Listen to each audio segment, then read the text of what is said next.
Dans notre podcast dédié aux recherches de nos chercheurs et de nos enseignants-chercheurs, nous recevons aujourd'hui Sylvain Fisson. Sylvain, tu es actuellement professeur d'immunologie dans notre université d'Évry-Paris-Saclay et tu fais partie de 2 unités INSERM, Institut national de la santé et de la recherche médicale, au sein de Généton à Évry et à l'Institut de la vision à Paris.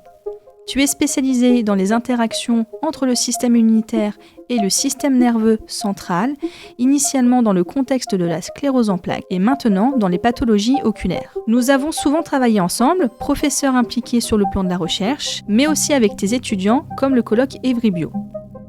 Enseignant-chercheur aux multiples fonctions, tu as à cœur de faire évoluer tes recherches, ayant abouti à de nombreuses publications et à plusieurs brevets. Aujourd'hui, nous allons discuter ensemble de biothérapie en abordant les forces et les faiblesses de ces traitements. Bonjour Sylvain. Bonjour Aurélie. Bonjour Olivier. Merci beaucoup tout d'abord pour cette invitation à ce premier podcast. C'est vraiment un honneur. Et ça me fait aussi plaisir de partager une petite part des activités de recherche de l'établissement pour mieux faire connaître ce qui se joue dans l'ombre des laboratoires. Merci Sylvain. Est-ce qu'on peut, Sylvain, aborder d'un point de vue général la définition des biothérapies ? Alors écoute, avec grand plaisir. C'est un point important puisque les biothérapies, ce sont des approches en fait tissulaires, cellulaires, moléculaires ou géniques qui visent à traiter généralement ou voire prévenir certaines maladies. Alors on pense généralement aux vaccins, mais depuis quelques années, il y a des biothérapies qui sont extrêmement efficaces pour lutter contre le cancer, tels que les anticorps monoclonaux ou plus récemment ce qu'on appelle des CAR T-cells, des cellules tueuses qui vont aller à la chasse aux cellules tumorales. Donc ce sont vraiment des thérapies qui prennent de plus en plus d'ampleur et dont on entend parler dans les médias. Quel en est l'avenir de ces biothérapies ? Ces biothérapies ont commencé déjà il y a très longtemps, puisque même avant Pasteur, il y avait déjà des approches de manipulation du système immunitaire, par exemple, pour nous rendre plus forts, nous préparer à des pathogènes, comme je le disais tout à l'heure avec les vaccins. Et on est allé jusqu'à manipuler de façon génétique certaines cellules, comme des cellules de la moelle osseuse, pour soigner les bébés bulles dans les années 2000. Et l'avenir, en fait, c'est de continuer dans cette démarche d'amélioration continue de nos applications thérapeutiques, de nos recherches, pour soigner des maladies qui, jusqu'ici, sont incurables. Et 2 approches phares actuellement sont la thérapie génique et la thérapie cellulaire, qui sont vraiment en pleine explosion. On est à l'avènement d'une nouvelle ère où des maladies vraiment totalement incurables vont commencer à pouvoir espérer avoir des solutions. Si je comprends bien, ces biothérapies sont liées beaucoup à la génétique et au progrès de la génétique. Est-ce que tout cela est lié aux innovations du Biocluster Évry, par exemple ? Alors déjà pour ta première partie de question, tu as tout à fait raison. C'est-à-dire que c'est à la base la génétique qui a permis d'aller vers de nouvelles biothérapies. Par exemple en identifiant des gènes qui codent pour des molécules médicaments qu'on a pu isoler, améliorer et ensuite injecter à des patients après production des protéines, des molécules thérapeutiques. Et aujourd'hui, on en est à modifier le génome qui est défaillant, donc certains gènes constituants dans l'ADN qui sont défaillants pour les rendre fonctionnels. Donc on n'a plus nécessité d'injecter une molécule médicament, on va réparer le gène. Et pour ça, il y a différentes approches, dont une qui a défrayé la chronique aussi grâce à un prix Nobel, c'est CRISPR-Cas9 ou CRISPR-Cas9 en anglais, qui est une technique, une méthode révolutionnaire pour modifier les gènes. Le biocluster de Génopole à Évry est un des pionniers dans ces analyses génomiques et puis dans toute cette manipulation des gènes. Manipulation à la fois des gènes mais aussi de toute l'analyse post-génomique, donc bioinformatique qui en est faite. Donc il y a vraiment on est dans le cœur battant de la génétique en France. Alors il y a d'autres pôles évidemment en France, mais c'est un des pôles pionniers dans le domaine. Quelles sont les forces des biothérapies aujourd'hui ? Ah, ça c'est intéressant. Effectivement aussi, les forces des biothérapies, c'est de pouvoir avoir des nouvelles approches qui sont efficaces en limitant au maximum les effets secondaires. Parce que je vais prendre l'exemple du cancer. Le cancer est soigné depuis longtemps avec de la chirurgie, de la chimiothérapie, de la radiothérapie, qui ne cible pas forcément spécifiquement les cellules tumorales et qui peut avoir des effets néfastes, délétères. C'est très invasif aussi, surtout. Oui, absolument. Sur tout l'organisme, sur les tissus environnant la tumeur, mais aussi tout l'organisme peut en être affecté.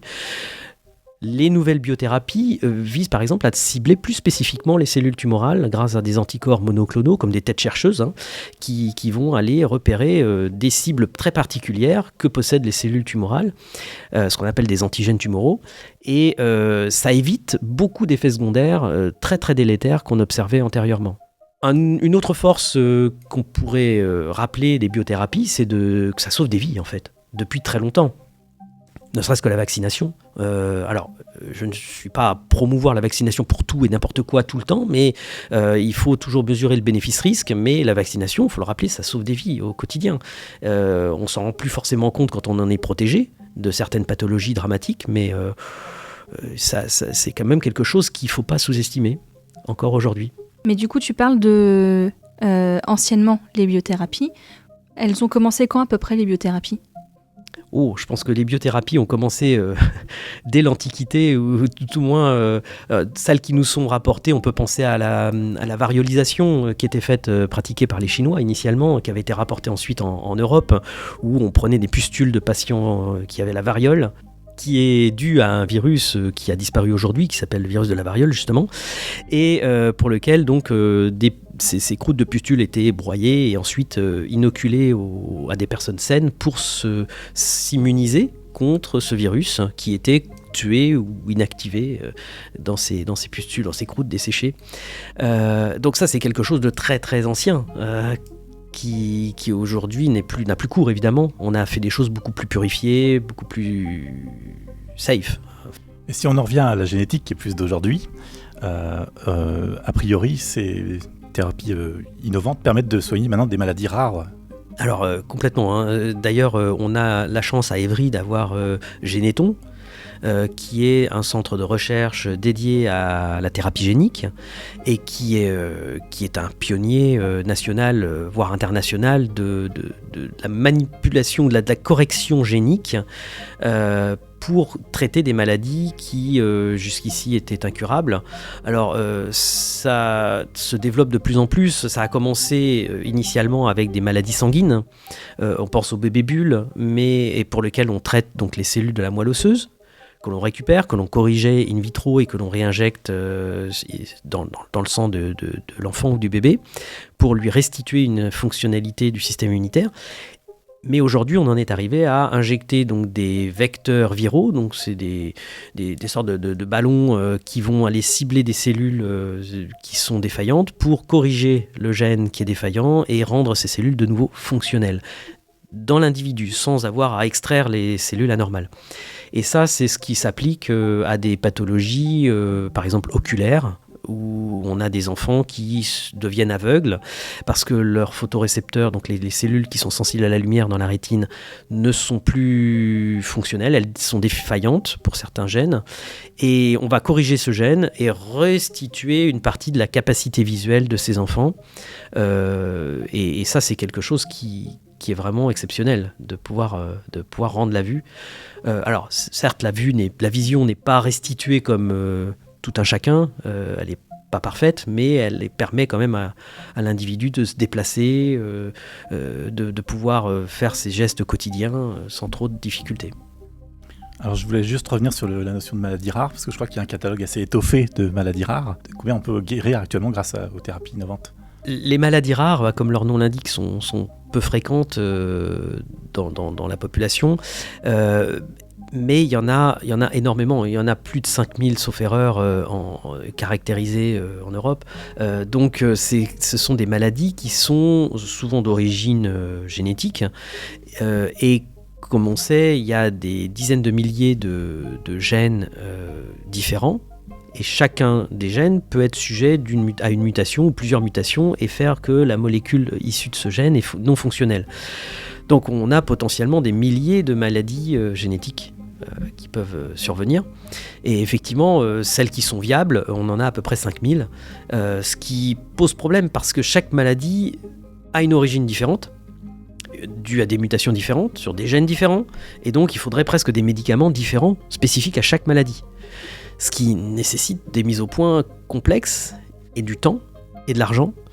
Comme je vous le disais, on est au début de l'avènement de ces thérapies géniques et cellulaires, donc ça va prendre du temps, mais les preuves de principe sont là, aujourd'hui. Ça fait maintenant plus de 25 ans, 30 ans que ces thérapies géniques, depuis les années 90, sont mises en place et ont fait leurs preuves. D'ailleurs, certains ont obtenu les approbations pour être agréés sur les marchés pharmaceutiques. Donc on a des vrais médicaments qui sont délivrés maintenant, qui sont hors cadre d'essais cliniques. C'est le début.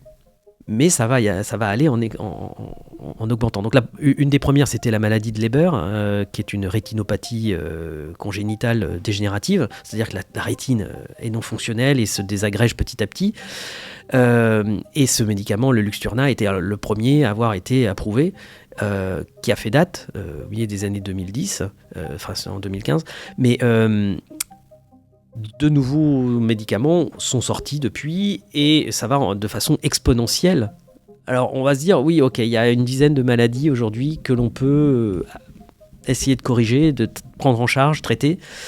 Sur 5000, c'est très peu, mais cette évolution est exponentielle. Et donc je suis prêt à parier que d'ici 50 ans, on aura peut-être réussi à trouver des solutions pour au moins un tiers d'entre elles, quoi. La demande ou la pression sociétale aussi peuvent être plus importantes sur certaines maladies. Peut être des choix de société, oui, tout à fait. On rejoint donc une question un peu de choix sociétaux, et donc qui vont au-delà de la recherche et de la clinique, et qui se gèrent comment au niveau des biothérapies ?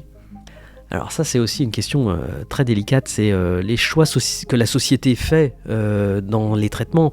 Alors on a entendu dans les médias l'histoire des remboursements, des nouvelles biothérapies qui coûtent plusieurs millions d'euros par patient, ensuite plusieurs centaines de milliers d'euros par patient quand ça commence à se démocratiser, ce qui est un coût énorme à supporter par la société. Mais il faut aussi savoir que ces coûts énormes sont rentabilisés sur le long terme parce que ça ouvre la voie à d'autres thérapies et plus on en fait, moins ça coûtera cher.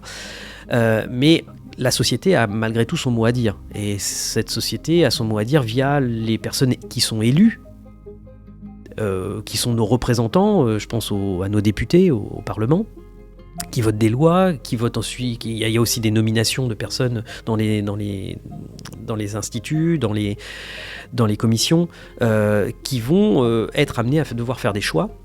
Et ces choix sont souvent, comme je disais, rationalisés. Donc la société a quand même son mot à dire, par l'intermédiaire de nos élus politiques. Mais il y a derrière, de toute façon, de fond, une rationalisation scientifique et médicale. Alors, tu disais qu'il y avait un dialogue pour poser des limites. Il y a un dialogue entre les scientifiques et nos représentants qui prennent des décisions sociétales et politiques. Comment est-ce que les scientifiques peuvent correctement informer nos représentants qui ne sont pas forcément formés aux sciences ? Alors, effectivement, les politiques s'entourent de spécialistes, scientifiques, médecins, pharmaciens et autres, hein, qui sont des spécialistes reconnus internationalement dans leur domaine. En général, c'est quand même des personnalités qui sont vraiment reconnues par des prix ou par des titres et des positions de direction, de centres de recherche, de laboratoires.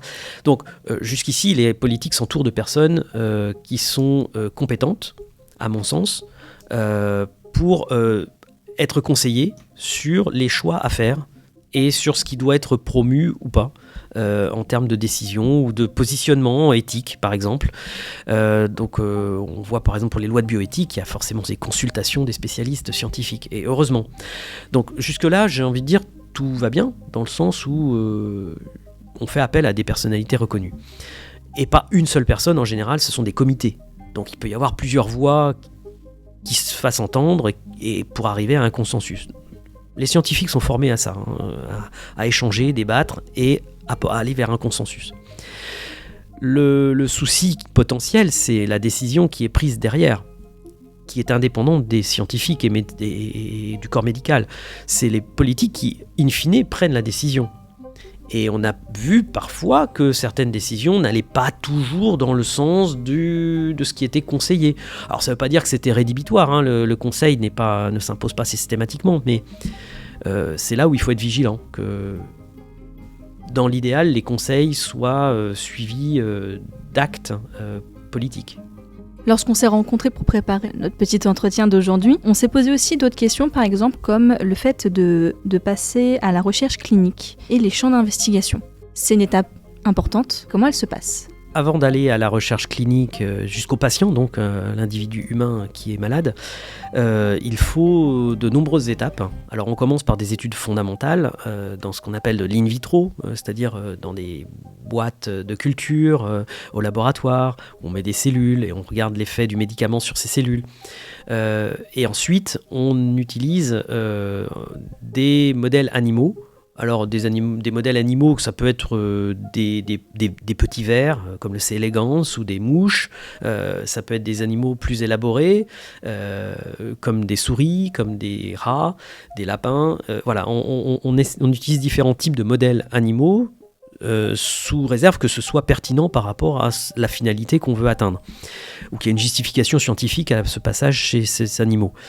Je fais moi-même partie d'un comité d'éthique d'expérimentation animale, donc je suis extrêmement sensibilisé et vigilant à ce que l'utilisation des animaux soit faite de façon la plus limitée possible et la plus judicieuse, qu'il n'y a pas d'alternative à ça.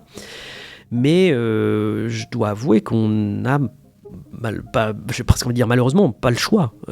Si on ne veut pas prendre un risque démesuré par rapport à l'individu qu'on veut soigner, parce que derrière l'aspect thérapeutique, l'efficacité du médicament, il y a toujours ce stress de se dire qu'il va y avoir un effet secondaire, des effets délétères, collatéraux.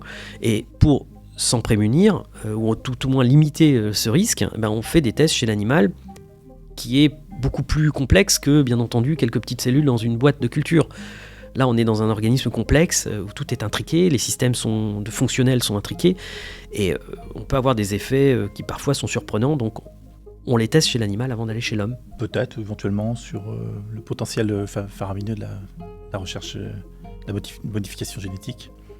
Je sais que, par exemple, quand on rentre dans un village en France, on va marquer « village sans OGM ». Mais là, si on comprend bien ton propos, c'est a priori sur les thérapies, c'est quand même plus ciblé. Et donc, est-ce que tu aurais un mot pour rassurer le grand public à ce niveau-là ? Alors, OGM, c'est 3 lettres qui font peur depuis plus de 20 ans, organisme génétiquement modifié, parce qu'on se dit, oulala, vers quoi ça va nous amener, et qu'est-ce qu'on va en faire, ça va être dangereux, etc.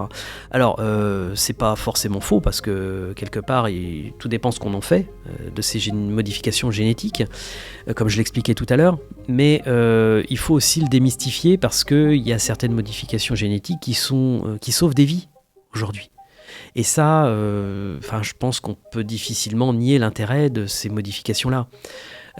Donc, tout dépend ce qu'on entend derrière OGM. Et il y a des manipulations génétiques qui sont utiles pour la société, pour l'individu, et des manipulations génétiques qui sont peut-être superflues, dont on pourrait peut-être se passer. Je pense peut-être à certaines manipulations génétiques pour faire plus de profit, par exemple, sur des élevages animaux ou des cultures végétales. Alors là, il faudrait questionner des spécialistes du domaine, mais certaines peuvent avoir un intérêt, mais pas forcément toutes. Donc, il faut, surtout si c'est vraiment à but purement commercial pour... j'avais entendu parler de modifications génétiques de plantes qui faisaient que ça les rendait stériles et qu'il fallait obligatoirement racheter chez le même fournisseur les mêmes plantes. Voilà, on en arrive à peut-être des dérives qui sont plus mercantiles que réellement scientifiques et utilitaires pour la société à voir. Bon, ça c'est un autre débat. Mais je pense que OGM, aujourd'hui, il y en a des OGM, on en trouve, qui sont, encore une fois, bénéfiques, et pour lequel on ne va pas pouvoir vraiment faire marche arrière. Ça me paraît compliqué aujourd'hui de se dire on a des découvertes qui peuvent sauver des vies et non, on n'en veut plus. Ça, moi, personnellement, j'y crois pas. La société a changé aussi en l'espace de 20 à 30 ans, avec une compréhension aussi de toutes ces nouvelles thérapies. Il y a beaucoup d'événements, il y a des émissions scientifiques, il y a le Téléthon, il y a d'autres événements qui contribuent aussi à faire comprendre ce que c'est, pour démystifier et pas avoir peur, parce qu'on a souvent peur de l'inconnu. Quand on sait toutes les précautions qui sont prises, on se dit « Ah oui, quand même, d'accord, ça me rassure ». Maintenant, il faut rester toujours vigilant sur les limites pour ne pas aller au-delà de ce que la société souhaite à l'instant T. Donc je pense que pour l'instant, on est dans un équilibre qui est raisonné et raisonnable. Reste à savoir comment ça va évoluer dans les décennies à venir. Peut-être en conclusion, sur les biothérapies en général, j'aurais envie de passer le message comme quoi les biothérapies, c'est un formidable espoir pour de nombreux malades, de nombreuses pathologies. Toutes ne sont pas encore concernées, malheureusement, parce que il faut du temps, il faut des moyens humains, il faut des moyens financiers. Mais ça avance. Ça avance même très vite, j'ai envie de dire, parce que quand on voit l'évolution des thérapies en l'espace de 20 ans, c'est vraiment exponentiel, quoi. Et il y a vraiment des médicaments qui sortent sur le marché avec des succès, des vies sauvées. Donc c'est très porteur d'espoir. Et ça ne va pas s'arrêter de sitôt, en fait. Les biothérapies ne peuvent que continuer à se développer. Il faut juste que la population soit éclairée sur ce qui se fait, pour éviter de mystifier des choses ou d'avoir peur de façon inconsidérée de nouvelles évolutions scientifiques. Donc éduquer la société par des émissions peut-être de vulgarisation, ou ce qu'on est en train de faire là par exemple avec ce podcast. Je vous en remercie encore. Et puis aussi valoriser toutes celles et tous ceux qui contribuent à ça.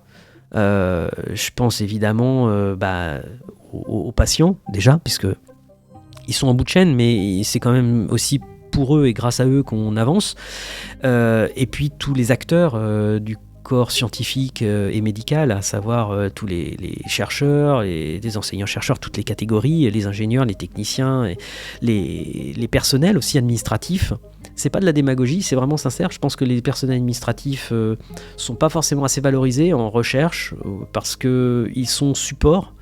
Et sans eux, la machine ne fonctionnerait pas bien. Donc il faut aussi que tout le monde trouve sa place et considérer qu'on est un rouage, un maillon essentiel, chacun, de l'avancée. Et que chacun est important. Et puis aussi un regard par rapport à mes étudiants, je pense à mes étudiants, mais il y a tous les étudiants en général qui sont l'avenir en fait. Et c'est eux qui doivent aussi être formés et éclairés par rapport à leurs droits et devoirs futurs. Donc quand je vois les étudiants que l'on a actuellement et ceux qui arrivent, je suis confiant, je me dis que voilà, la société va encore évoluer positivement et les biothérapies aussi. Donc, moi je suis positif de nature, mais je pense que j'ai de bonnes raisons de l'être. Merci beaucoup Sylvain en tout cas d'être venu avec nous. Merci encore à vous. Et belle journée. Et peut-être à bientôt. Au revoir. Au revoir.